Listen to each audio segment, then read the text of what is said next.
السلام عليكم، ازيكم حبايبي؟ عاملين ايه؟ عملت لكم النهارده بقى طريقه جميله وسهله وبسيطه خالص، هتعتمدوها في شهر رمضان ان شاء الله.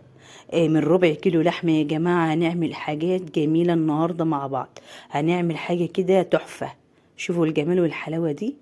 هنضاعف الكميه وهنعمل حوالي عن 20 صابع من الكفته الجميله اللي انتوا شايفينها دي. قبل ما نبدا الفيديو مع بعض، لايك وشير لو عجبك الفيديو. اول حاجه بقى انا معايا بصلايه واحده كبيره. جبت المبشره بتاعتي وبدات ابشرها كده بالمنظر اللي انتوا شايفينه ده. هبشرها بشر ناعم خالص.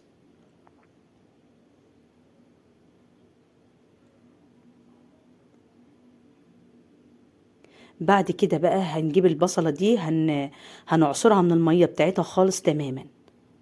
مش هنخلي فيها اي نقطه ميه عشان الكفته بتاعتنا تبقى ناجحه معانا وما تفكش مننا خالص. هبدا اعصرها كده حلو. طلع منها كل الميه واخد التفل بتاعها بس.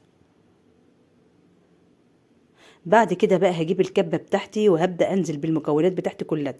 هنزل بالبصلاية اللي انا بشرتها، وهنزل بقى بحوالي عن 3 معالق من الكزبرة او الكرفس، ونص معلقة من القرفة صغيرة، وبرضو بهارات لحمة حوالي عن معلقة صغيرة، وبابريكا معلقة صغيرة، وملح برضو معلقة صغيرة، ومعلقة برضو ممسوحة كده صغيرة من البيكنج باودر. ونزلت ببضاية واحدة. وده يا جماعة الربع كيلو لحمة بالظبط هنزل بيه كده. وهجيب بطاطاية واحدة كبيرة كده بالشكل ده، لو مفيش كبيرة يبقى 2 متوسطين صغيرين. هنبشرها برضو في المبشرة كده.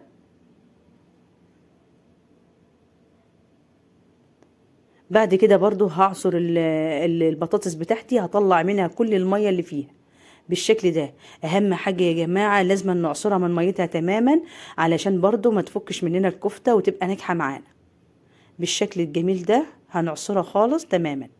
هناخدها بقى وننزل على اللحمة بتاع وبقية المكونات في الكبة.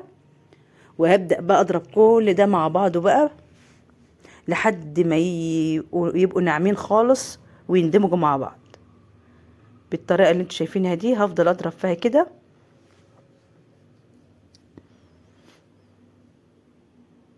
بقت معايا بالشكل الجميل ده. نزلتها كده في بولة. وهبدأ انزل بقى بمعلقتين كبار من البقسماط الناعم بالشكل ده. لو عايزت منك معلقه كمان من البقسماط حط لها برضو عادي، لو لقيتها يعني لسه تحس اللي هي يعني بتلزق قوي كده في ايديكي حط لها كمان معلقه. قلبتها حلو كده ولفتها حلو لحد ما اندمجت كده مع بعضها كده تماما. وبقت معايا جاهزه كده. هبدأ بقى اصبعها. ممكن تكوريها الى كرات زي ما انت عاوزه، اعمليها صوابع زي ما انا عاملاها كده بالطريقه دي.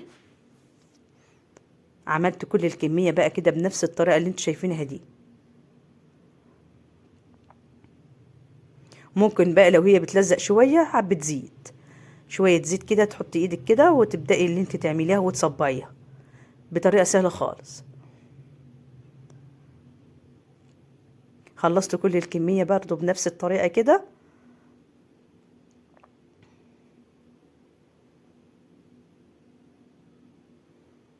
في المرحله دي بقى يا جماعه هدخلها التلاجة حوالي عن ساعه تتماسك. بعد كده جبت بقى نص كوبايه من الحليب وبيضايه واحده، وفلفل اسود معلقه صغيره، وملح برضو معلقه صغيره كده او رشات صغيره كده.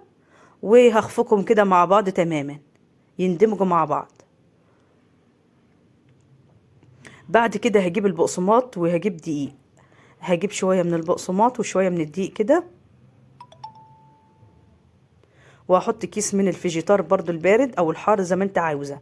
هحطه على البقسماط وهقلبهم مع بعض كده تماما يندمجوا مع بعض. بيديله طعم حلو قوي. بعد كده بقى هجيب الكفتة بتاعتي هطلعها من التلاجة. ارتاحت شوية وبقت حلوة ومتماسكة بالشكل ده. احطها في الدقيق الاول وبعد كده احطها في البيض والحليب وبعد كده احطها في البقسماط. هنزل برضو في البيض والحليب تاني. وهنزل برضو في البقسماط عشان تبقى الطبقة بتاعتها تبقى تخينة وحلو. بالشكل ده. هفضل بقى اعمل كده كل الكمية بنفس الطريقة اللي انتوا شايفينها دي، مرتين في البقسماط والحليب، ومرة في الدقيق. خلصت كل الكمية كده بنفس الطريقة اللي انتوا شايفينها دي. بعد كده بقى جبت زيت غزير على النار هيسخن تماما، وهنزل بقى بالكفتة بتاعتي، هديها تحميرة حلوة كده.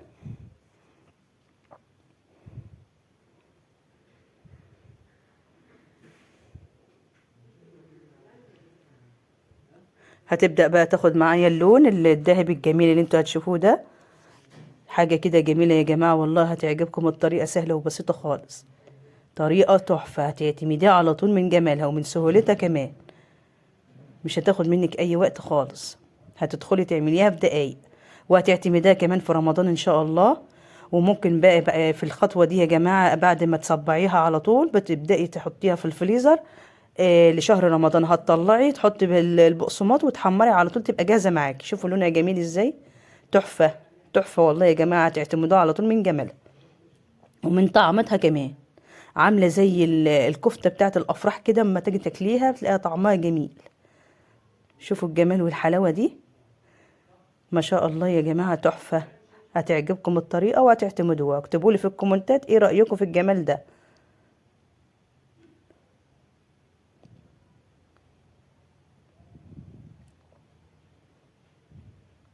لايك وشير لو عجبك الفيديو.